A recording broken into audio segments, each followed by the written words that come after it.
Do you have a favorite? Not meant to. But mostly the unloved ones. The unvisited ones. The cases that get dusty and ignored.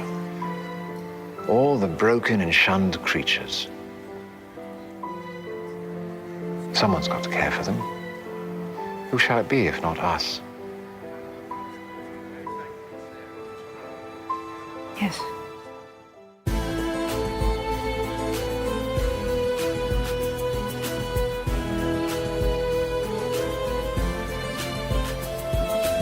Welcome to Rune Soup, a weekly podcast about magic, culture, and the very best new and old ideas for living in this world.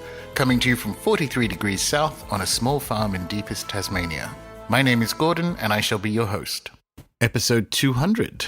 In fact, a few of you over the last week or so actually tweeted and emailed in saying, what are you going to do for your 200th episode? Well, a solo show, I guess. And a couple of reasons why. I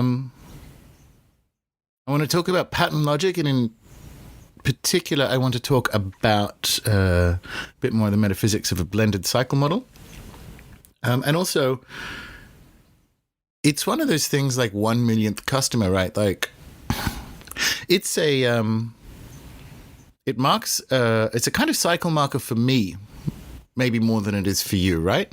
But if it is a cycle marker for me, then it's a cycle marker for everyone. And I'll explain that in a bit.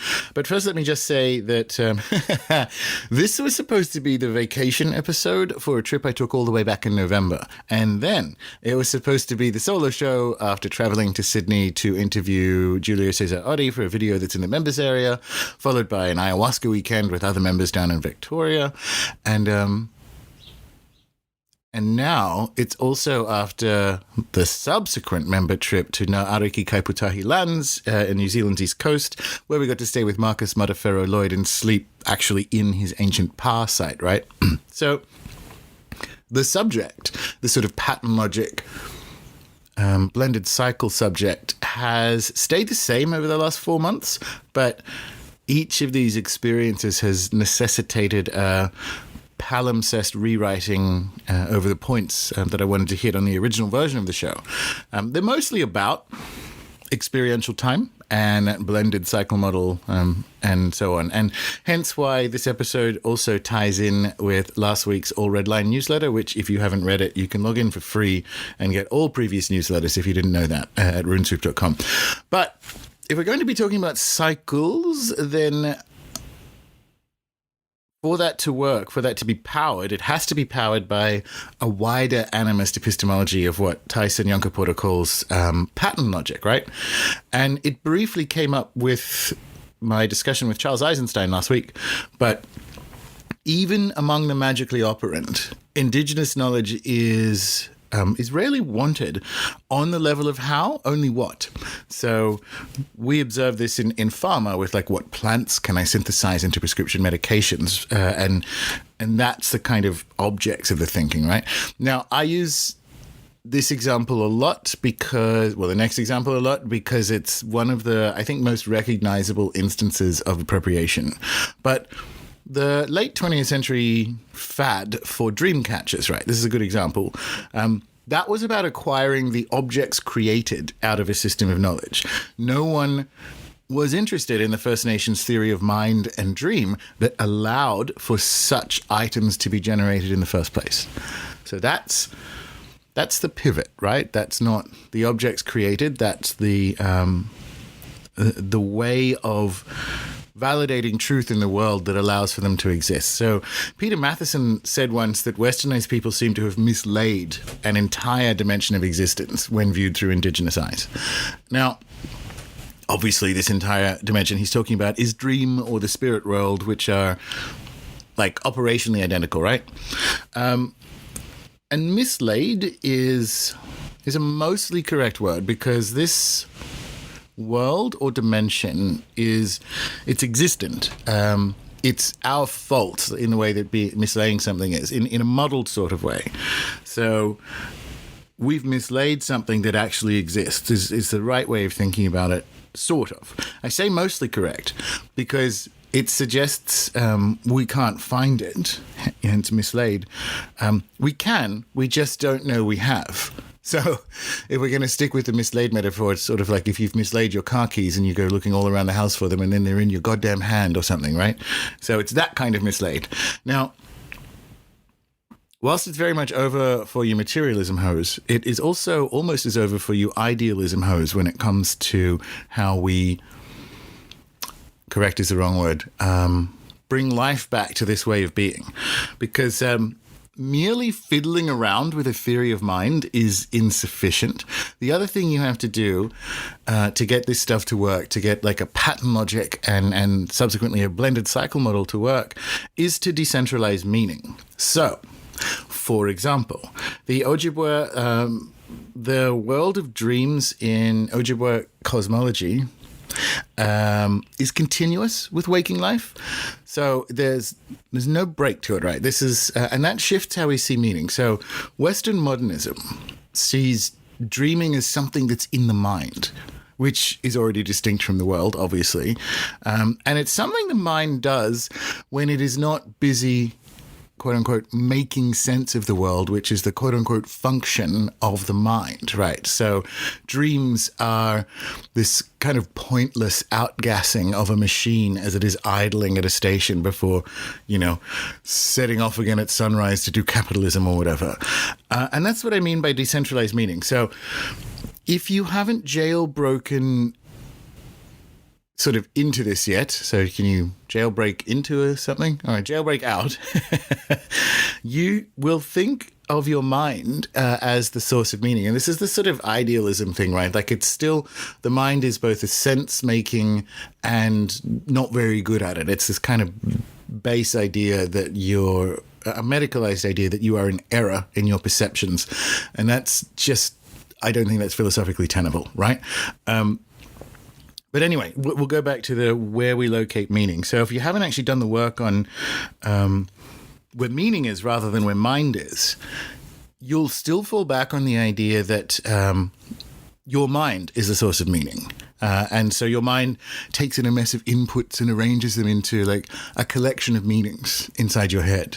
That, like I said, that's there in idealism, which is why I don't care for it. Definitely better than materialism. But it pulls meaning back into the mind rather than out into the phenomenological experience of the moment. And it's not good enough to say, yes, but all is mind. I'm like, right. So again, we're back to a perception error. And the point of phenomenology is to assert the primacy and veracity of the experience in the moment. And I think that is like better with a capital B. But that's me, whatever.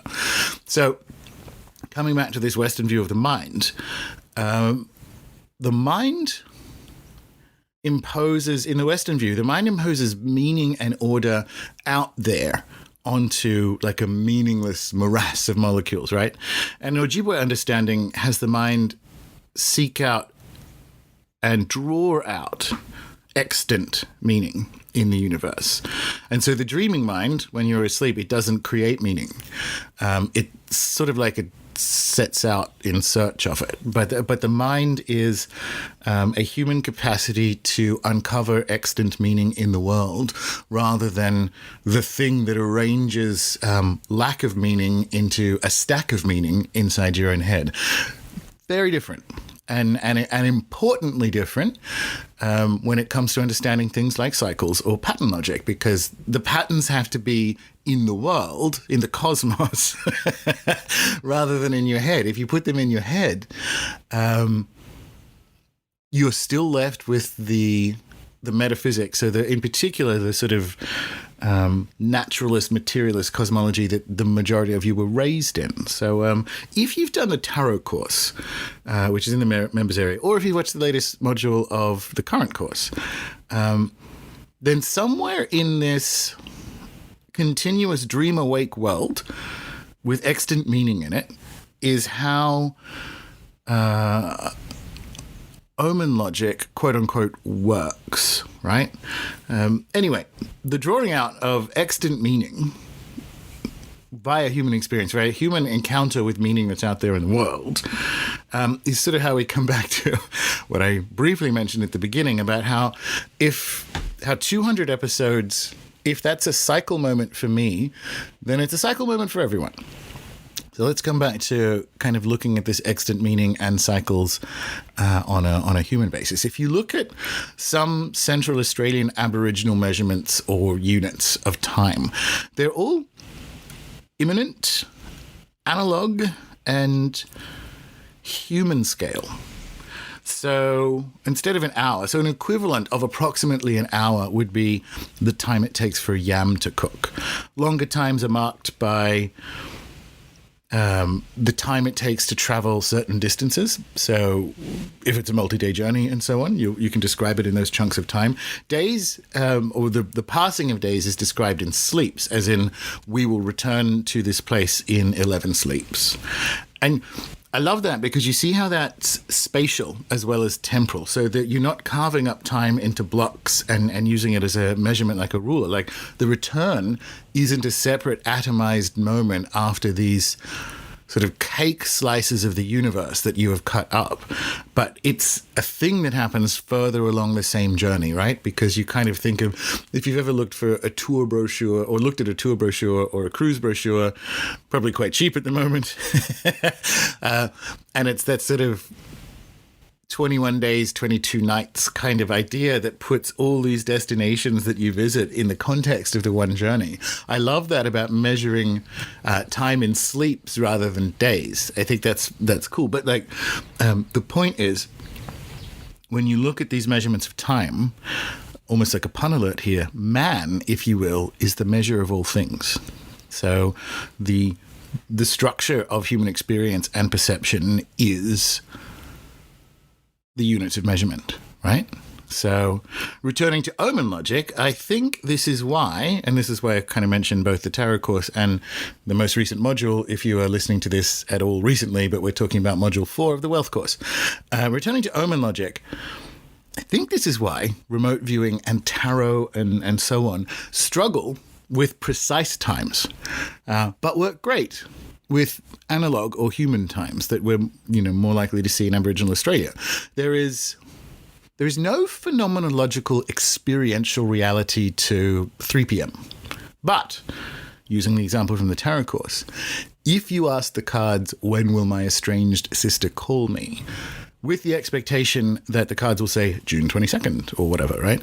That's a risky approach. You're not going to get a clean divination out of doing that. Either expect an answer like when the kids are home from college, or, and this is where the upside or the hack is once you're sort of operating from an Omen logic perspective, phrase the question so that it comports with Omen logic. Will my estranged sister call before the last of the snow melts, right? Put it in a language that is real. These are inescapable phenomenological encounters, snow melts and so on, and see how they're measured or understood in human scales and in human moments. And that's the base from which you can begin to, which again, Tyson Yunkaporta thinks is the defining characteristic of Indigenous thought, is pattern logic. And we can be inspired by that with the royal imagined Western we, you know what I'm talking about. We can be inspired by that and find how that same thread has operated or has spun through certain schools of philosophy and magic, right? So, and phenomenological encounters are a cornerstone of it. But anyway, so that's kind of like man is the temporal measure of all things. Returning to Marcus Matafero Lloyd and his building of his ancient pa site. A pa, by the way, is a Maori word, obviously, meaning essentially hilltop fortress, but also small settlement, which are often the same thing. Anyway, so Marcus is rebuilding his ancestral pa, which is both.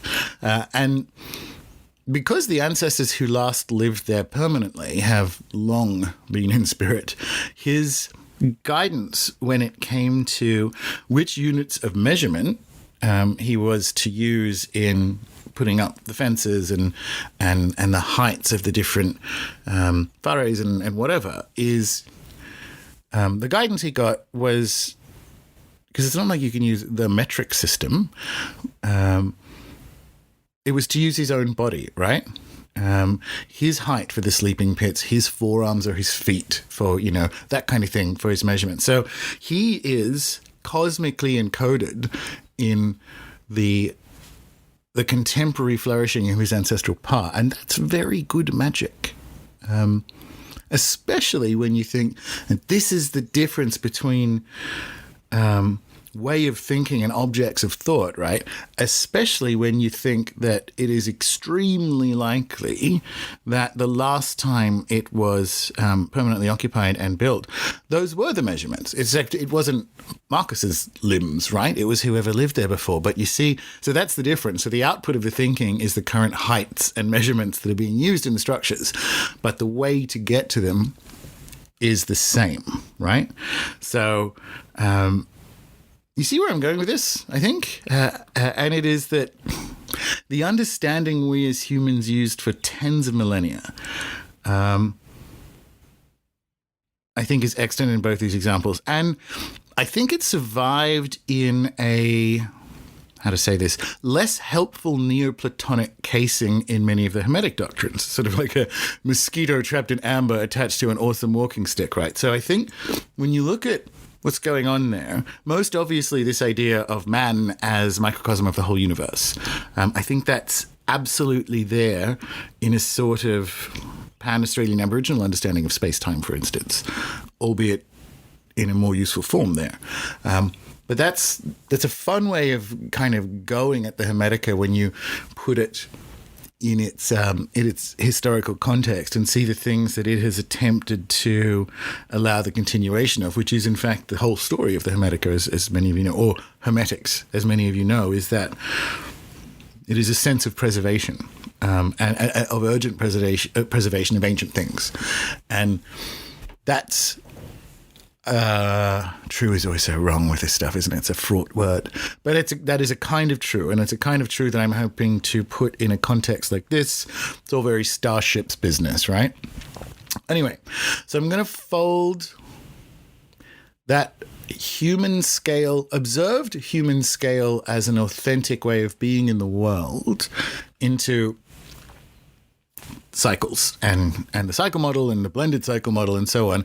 But first, you have to hear about my holiday, and I will not be including time codes for you to skip because, time codes aren't real. Keep up.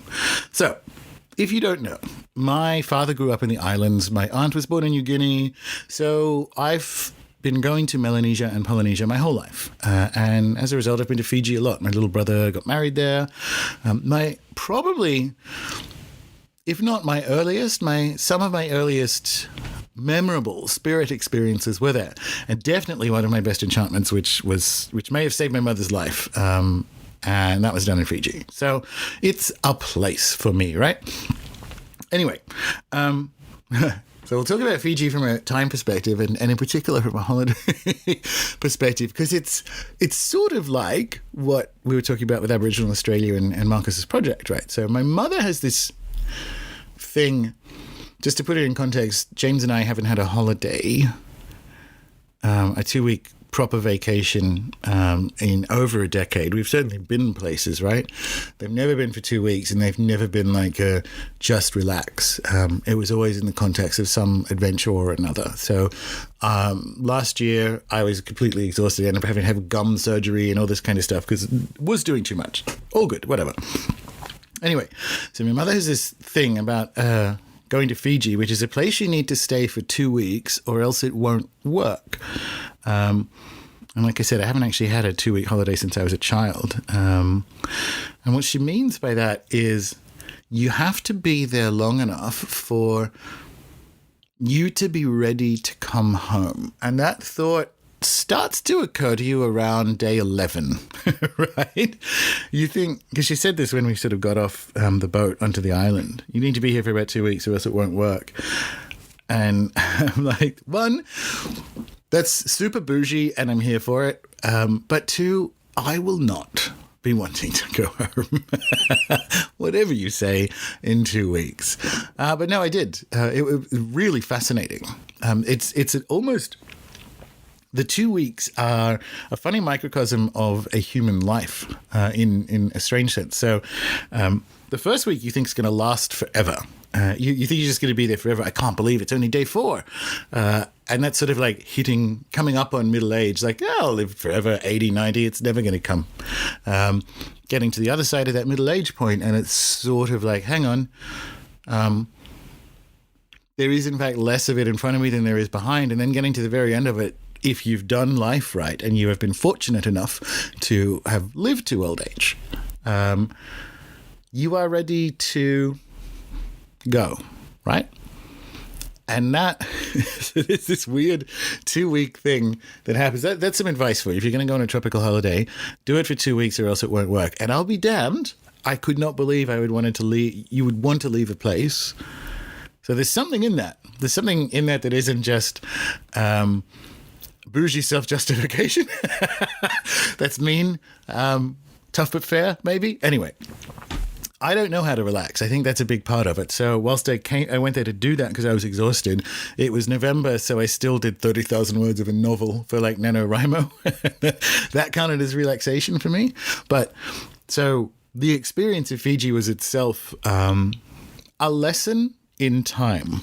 But there are also lessons. There are also lessons within that. So we're there in whatever it was, the middle part or beginning part of November, actually. And so we were there for the switchover for daylight savings time. Now, one of the glorious things about Fiji, particularly on the edges of it, so Suva has turned into more and more of a city in the time that I've been going there since I was a kid. So it's several decades, right? And good because it was infrastructurally sparse growing up, and now they have high-speed internet and all that kind of cool stuff, right?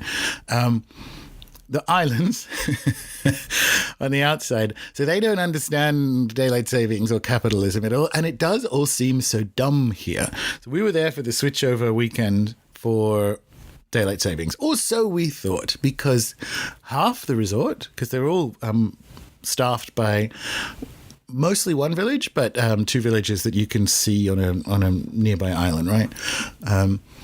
Half of them thought it was that weekend, and the other half thought it was the next weekend. And so the front desk was running at an hour that was different to the restaurant, which itself was running at a different time to the bar that's by the pool. Now, that doesn't sound like it would be operationally that challenging, except it is, because if you're, staying there, you don't know when happy hour starts, you don't know when breakfast finishes. And it was so funny because you get a sense, and it's true, you get a sense that because it's their job, when you're in the islands, everyone is just sort of performing capitalism and clock time. This is famously island time. You get that. I get that down in Tasmania. You get to the edges and people kind of go along with the pretense that clock time is real, right? And it isn't. And you sort of got that. That's, I think, at the base of a lot of that non-capitalist, what appears to be an inability to be punctual or to understand time is the opposite. It's actually whether or not you're currently interested in adopting the pretense that this sort of numerical clock-based time is a real thing. And so there was a whole bunch of like time lessons going on this vacation, right? And that was good. So now I need to tell you about the dreams because we've been talking about both. Super interesting. It wasn't just me. First of all, I don't really get nightmares anymore, but a lot of the dreams I had, and I think it's because I like pleasingly unpleasant dream experiences. And that was probably, pleasingly unpleasant was probably a lot of the dream experiences that I had in Fiji. And it wasn't just me. That was interesting. Like a bunch of people, I was there with my little brother and my parents and what have you. And a lot of people had this, right? So having just said that I don't think, I think that outgassing model of dreams is wrong. Some of that could have been, given the amount of work and the length of time between just stopping and doing nothing. Some of that could have been a kind of outgassing. So some of it could have been that learning to relax rather. But I'm honestly pretty strong on dream health, and so I sort of looked at another few options, maybe as prosaic as having a changed EMF environment, but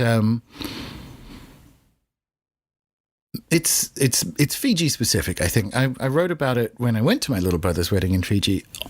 Honestly, it's what the afterlife looks, feels, and smells like. Really strange. So I think there's something more about it than just being in a different EMF environment and relaxing, although those must inarguably be considered as factors, right? So I have to tell you one of the dreams. I hate doing this. Generally speaking, I find other people's dreams boring, but this one's kind of metal as fuck.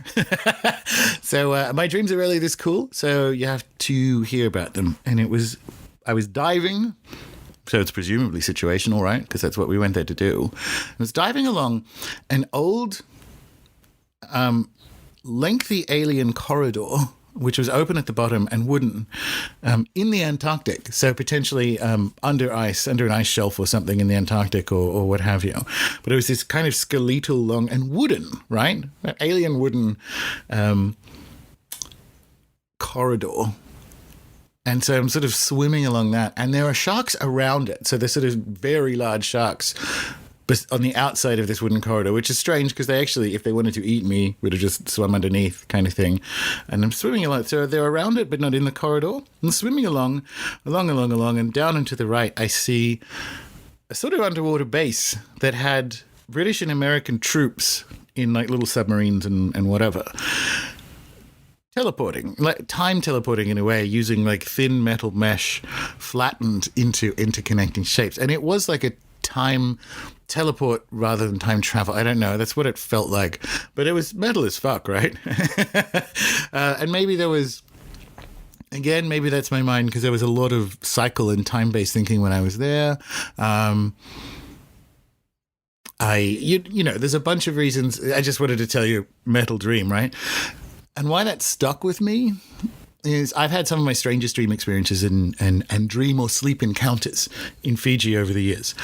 But there was something about this one that stood out. And it might be a way my mind is, my kind of archaeological mind is coming at different ways of understanding time. Maybe the point of it will be apparent in some time later, right? Who knows? But as I said, like if there was something that I could consider my Fiji insight on the trip, having just spoken around time, it was timing, right? On being with, riding, and adapting to cycles. So maybe that's quote unquote simply where all of that came from. But so that played out most obviously with the dive boat and the multiple daily trips zipping out and about amongst, reefs and islands and so on. And why is because we had some unseasonable weather. So each day was kind of very short term or very short notice about where we would go because it was determined by the prevailing conditions, and not just where we would go, but how we would get there. So go north around the island in the morning and south of one island and south the next day. And it was all very adaptive because typically if you've done resort diving before, they'll sort of put a chalkboard out the front or the afternoon before telling you what the dives are the next day or where the fishing boats are going and so on. They couldn't do any of that. We just had to keep showing up in the morning and it was really in the moment and really in the moment and in the conditions. And it was marvelous. And by the way, this part of Fiji is apparently where they filmed Survivor, which I didn't even know was still on, except we had one guy on one of our dives who was there trying out. And he's this retired Canadian, and his tryout video, because he's retired, he has the time to do this. He's actually flown himself the whole way out to do his video on the island where they actually shoot the show. And if he doesn't get on, I don't know if you guys watch it. I forget his name. You'll know. He's like a balding but quite fit, obviously scuba diver and whatever, Canadian in his 50s. And his audition program, he went to the actual island where they filmed it. So a bit creepy, bit of a bold move, but I think it might work. Anyway, it's also where they filmed that Tom Cruise movie, Castaway. So if you want to picture that, that's the sort of islands we're zipping around. And I was just extremely impressed with how it wasn't so much that the weather dictated the dive sites, although it did technically, right? It was the dance of the conditions and place and local knowledge of place responding to or with the weather. And it was remarkable. At the other end of the island, the other dive operation just didn't go out. Ours did, and did it with finesse. And there are some family cycles in there too. So as I said, we've been going there for many decades because of my father's family's background in the Pacific. And when we started going in the 80s as a wee band, right? There was a famous, in the islands, famous dive instructor and kind of the guy who founded scuba diving on that corner of Fiji all the way out to the Yasawas, this guy called Api. And he was old when we met him. Like, he was still diving. He refused to give you his age, and you can't really tell, but it was late 50s, early 60s even then. So he's passed on now. But he used to, there's a dive site or a reef near Mana Island called the Supermarket, and it's called that because everything comes there to feed. So it's riddled with reef sharks and all that kind of stuff. And he pioneered that kind of dive, and you'd sort of dive down, and you can't do this anymore, but he would like spear a nearby fish, and that would bring the sharks in, and he'd feed them, but he'd like grab them by the tail and play with them. And that sounds like it's bullying. You have to see it. It wasn't. It was the joy of transspecies play, but he was Aquaman, basically. Anyway, the one of the captains of the main captain of the dive boats for this operation we were using was Api's grandson, because when we were being taken out to this floating pizza restaurant, because yes, it was definitely a holiday, so a floating pizza restaurant out on a reef, Mother got chatting to the guy and said, "Oh, that's Mount Island. Did you ever know Api?" Because he's famous, so, begin with that. And he said, yeah, that's my grandfather. So there's nice little plugs into it. But it was the dance of everyone being involved and in the same flow. If the weather's doing what it's doing, that like iron fire or whatever, quote unquote, causes the weather to do what it does is the same thing that causes our behavior to be what it is. And it was remarkable. Now, as you probably know, I've never met a nautical metaphor I didn't like. Water, sun, water rising here, right? So the whole couple of weeks of being out on the ocean and for it to be waves and wind and the world dictating what the world showed us was really really stuck with me. And on the last day, just to make sure I got the message or the point, the guys who ran the dive operation, and this is the other thing if you're a diver, it must be some kind of Pacific law that dive operations can only be run by British couples. Because wherever I go, dive operate, New Zealand, Fiji, the Solomons, always British couples running a dive shop. Doesn't matter. They're incredible. They are also Fiji citizens. They've been there 25 years, so it's not fresh off the dive boat. Anyway, so on the last day, they'd been trying to get us out to the Sacred Islands the whole time, and good. So kind of coming back to Starship, Sacred Island and the surrounding areas are associated with kingship and first landfall. So the first landfall in Fiji in the local stories of Fiji happened on this island, and subsequently that's where lineages of kingship are traced to. So beautiful, amazing, profound place, right? And on the last day, we did get to a reef near it, and it was it was a bit of a risk, but it felt like we had earned it. It felt like we'd built up to it by just being with the conditions of place the whole time. Because the whole time, the dive operators were we want to get you out to there, you'll like it, it's my favorite dive, blah, blah, blah. And that's true, and it was the best dive of the trip. And it was an extra best dive of the trip in that eerie way because it was the last one, and it was at the end, and we could only get there on the last day. It's all that kind of stuff that's a bit eerie, right? And so we had this amazing dive. And on the way back, because I'm thinking about that, I'm thinking about how being with cycles ended up narrativizing for someone like me who wrote Starships, which is about all these things I've just been in, at the end of kind of living with a kind of micro-macro version of a blended cycle model. And then on the way back, we motor through a whole bunch of pumice from an underwater volcano that had clearly erupted recently and hadn't registered anywhere or no one had informed us about it. So I still have some of that pumice, and maybe I'll use that as the image for the show. But that, of course, if you know, we are although coming to the end of it, mercifully, we're in an uptick of volcanic activity on Martin Armstrong's cycle models, right? So in a blended cycle thing, that was apparent to me, but also like underwater volcano mountain kind of thing. And it was a perfect cap to a narrative about cycles, which seems almost contraindicated, but isn't. But that's what I mean by omen logic and sign of the times, right? An underwater volcano is like a surprise virus, you know. Anyway, so that's omen logic or pattern recognition. And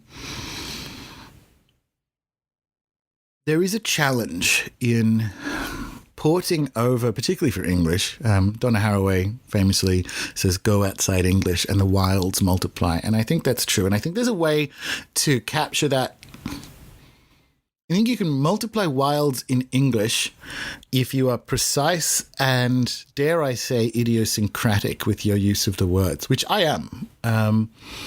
So, for instance, if we just blithely port words over into English, we just kind of say Aboriginal cosmologies are non-linear. But the way our dumb minds work is that we process the word linear. And it's not that they're not non-linear. It's the logic is place-based and pattern logic, right? But your mind will drop the non and you'll just see the linear. And if we're lazy with how these words move in, we miss it. And that's why, if you remember, you know I'm such a fucking pedant in the live Q&As about precise language when it comes to this stuff, because we've used sloppy language for decades and all we do is focus on the objects of thought rather than the thinking that created them, right? So I think you can multiply wilds in English, but the unfamiliarity of the words or the idiosyncrasy of the words needs to jar, because that's the whole point in kind of moving to new and unfamiliar thought patterns. So that's kind of why we use very precise idiosyncratic terms. It's I'll tell you, because I've been doing it for a while now, it is a bit like training wheels on a bike. More often than not, I'm in that mode of thought and like I got there, right? So like it works. You can actually do it that way. But I just kind of, before we go into, no, we'll do it now, actually. Let me slide back up and down on my notes here. The reason I kind of mentioned that at this point in the talk is that we do need to talk about pattern recognition and so on. It's to get to that pattern logic level or epistemology. So one of the things that happened when we were there is I saw more turtles than I have ever seen before in any trip to Fiji. Now, there are personal, family, and ancestral reasons to do with my grandfather's time in colonial administration in the islands that made that highly and personally significant. But their prevalence or repeated pattern of appearing is and was understood via essentially pattern logic, right? Now, a useful heuristic when something like that happens, because if we don't, we're just like, oh, that's a bit weird, or what do you think that means? As if, again, the meaning is extant, find it, right? But so a useful heuristic is to kind of borrow the New Kingdom Egyptian notion that a statue of a god is actually its shadow cast into three-dimensional reality. So in this instance, each turtle is a living shadow of capital T turtle. And that's a kind of heuristic. I don't have the time to go into kind of like, you know, perspectivisms, beastmasters, and that kind of thing. But if you're familiar with Eduardo Cohn's work, you can. I'm doing it like in a Platonic way, and it is quite Platonic.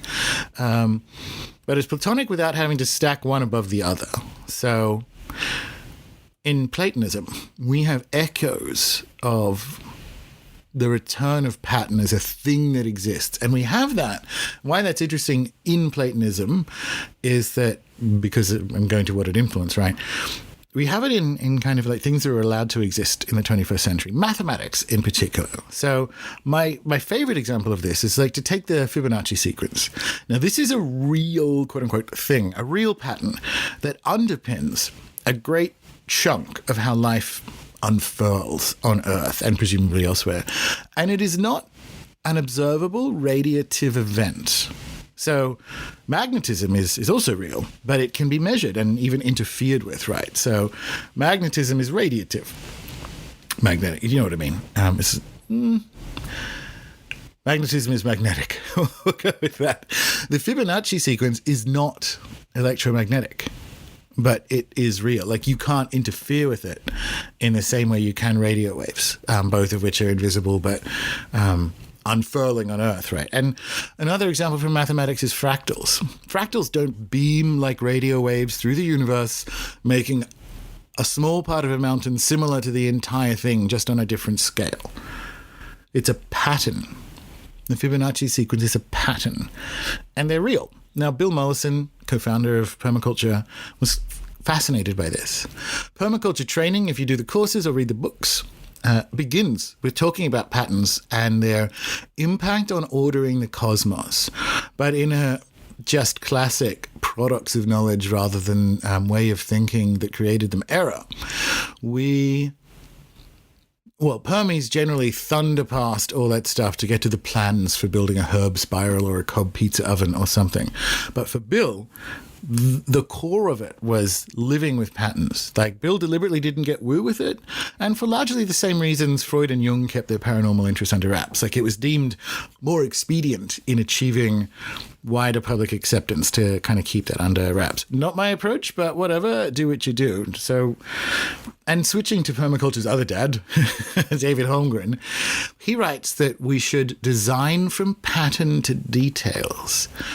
That has tremendous utility outside of permaculture designing. This is living in alignment with patterns. And obviously the point I'm driving at is that cycles are a pattern. And in a real sense, it's impossible not to. Any distinction of kind of like quote-unquote natural and human patterns falls into that nature-culture illusion of separateness, right? Plus, it's why I come down so hard on that 20th century postmodern too clever by half dismissal of archetypes, right? All that sort of pomo dismissal. It's the patterning of reality is scientifically observed, and we are in reality. So that too clever dismissal of Jungianism stuff can stay in the shit part of the 90s. Anyway, it's, as I said, it's impossible to not be living in alignment with patterns or to exist from pattern to details, because we are in reality, and reality is patterned. Let me give you an Ingoldian example of that, pertaining to the Fibonacci sequence, actually. And it's to do with the difference between weaving and making, and whether animals work, and if they don't, then do we, right? So it's about putting humans back in the flow. We find the Fibonacci spiral in the shell of a gastropod, and when we find it there, we call it nature. It's a nature marvelous. Much of nature runs on the Fibonacci sequence. We find it in the weave of a traditional basket, and what do we call it? If the same pattern expressed for structural fitness and efficiency is nature when it's a gastropod, and then when we do the same thing, it's not quite for the same reasons, but it's more we also express the underlying logic of the pattern. Is that culture? So the underlying logic of the Fibonacci sequence informs the gastropod shell, and it informs the basket. So think of it that way. And now think of this. Astrology is a basket.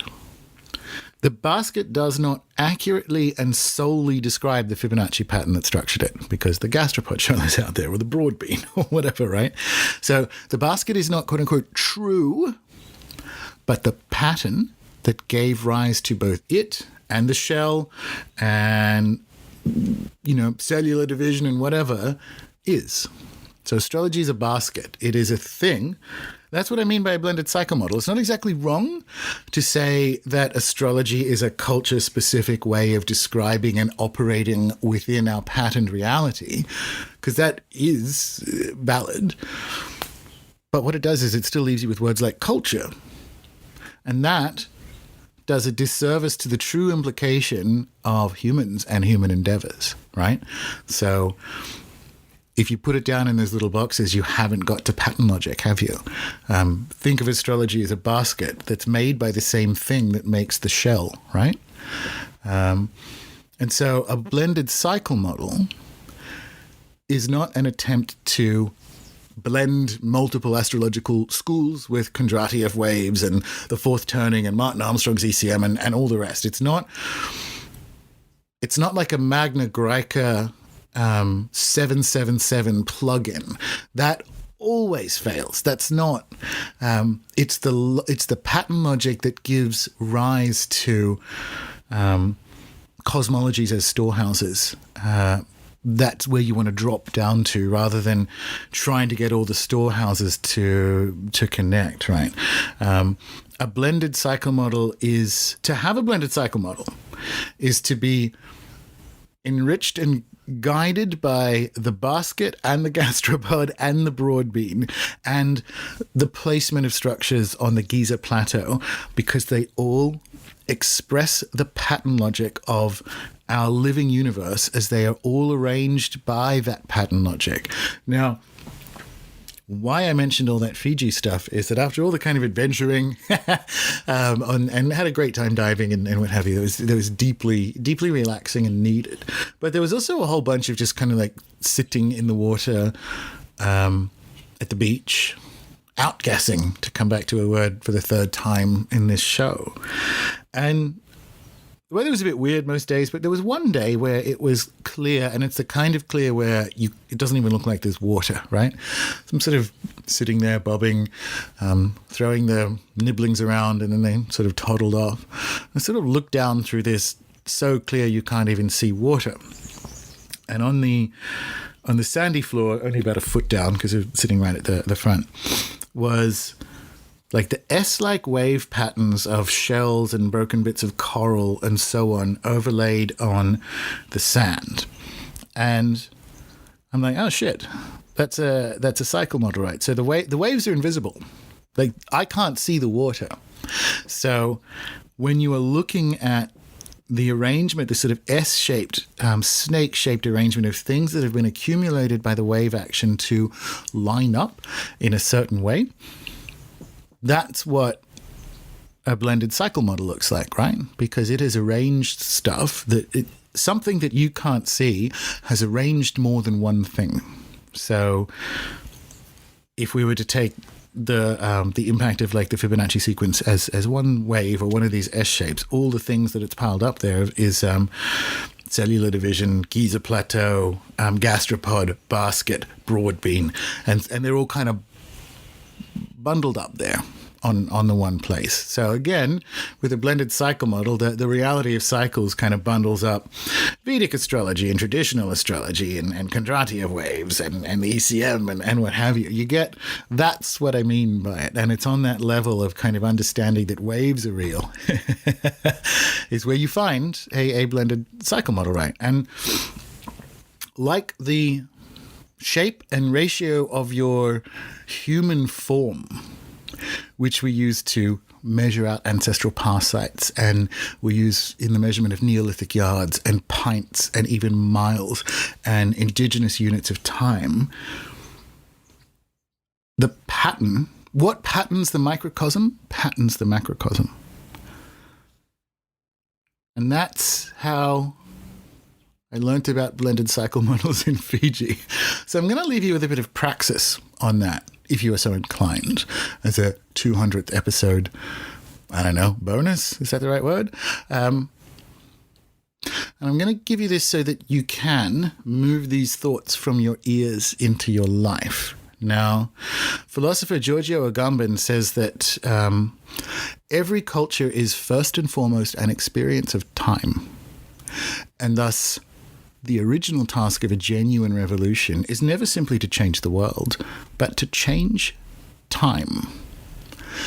Now, that's a good point to sit with if you're looking at the popularity of astrology in, it's mainstream as fuck, but if you're looking at the popularity of a passionate relationship to astrology outside of the mainstream, you come back to this Giorgio Agamben saying every culture is first and foremost an experience of time, and so a genuine revolution is about changing time. So what we're seeing is, I hate the term marginalized, but just bracket that. What we're seeing is marginalized peoples changing time as a revolutionary act. So work out what that is for you. Work out how your revolution, which, by the way, is a cyclical term, work out what that is, what it looks like for you, and how to have that embodied. It might be, if you don't have one of these already, life-changing, getting one of those star identification apps and familiarizing yourself not just with the phenomenological appearance of stars and planets where you are on our planet, but also the local indigenous stories, as well as the classical Greek stories associated with them, assuming you can get them and don't in fact live in Greece, because then you're doing the one thing.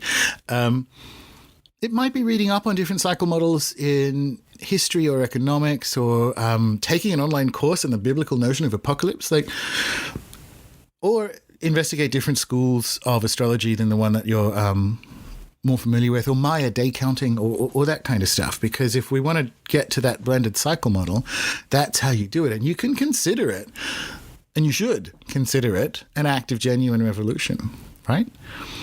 I've been super interested in that Giorgio Agamben's idea that every culture is first and foremost an experience of time, because it makes me anyway, gives me, if this is possible, more admiration for the Australian Indigenous cultures that I am slightly familiar with.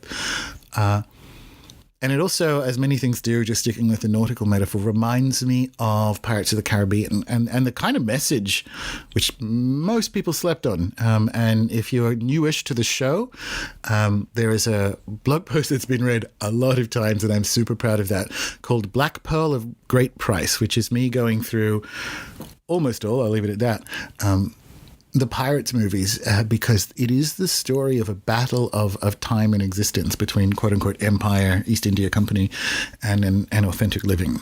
And so Giorgio Agamben's idea that culture is first and foremost an experience of time is useful as a way of understanding culture, whatever that is, and also a kind of validation and an increase in urgency in jailbreaking, getting your own sense of time, right?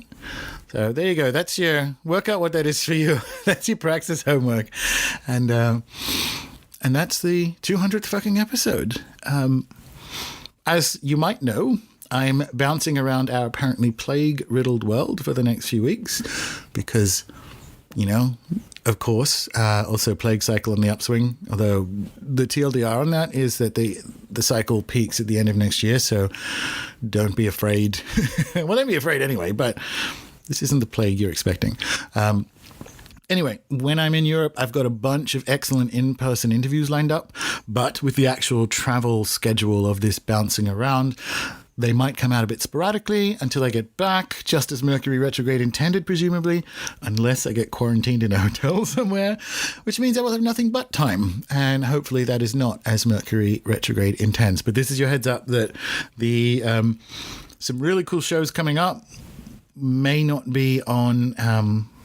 It may be on my revolutionary time rather than cultural time, shall we say. Oh my God, why didn't I think of that before? That's a good thing. Anyway, 200th episode. Let me just finish up by sincerely and deeply thanking everyone, I guess. Thank you for listening. Thank you to all the guests who gave their time to come and talk to us, for the people who shared and continue to share the show. That's just amazing to me. For those of you who went out and bought books after hearing a guest and had those books spin you off into wacky intellectual adventures, thanks to you as well. The fundamental premise of the show, I've said this a couple of times, but it's the 200th episode and it's a cycle for me, revolutionary time. Sit down. The fundamental premise of the show is to turn ideas into people. No, it's to turn ideas into humans. I'm going to be even more specific because ideas are persons in animism.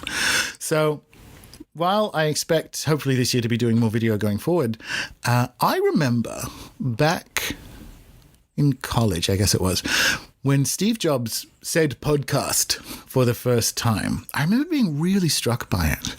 And if you remember those shitty white earbuds that came with iPods back when they existed back in the day, and I guess I was struck by the intimacy of it.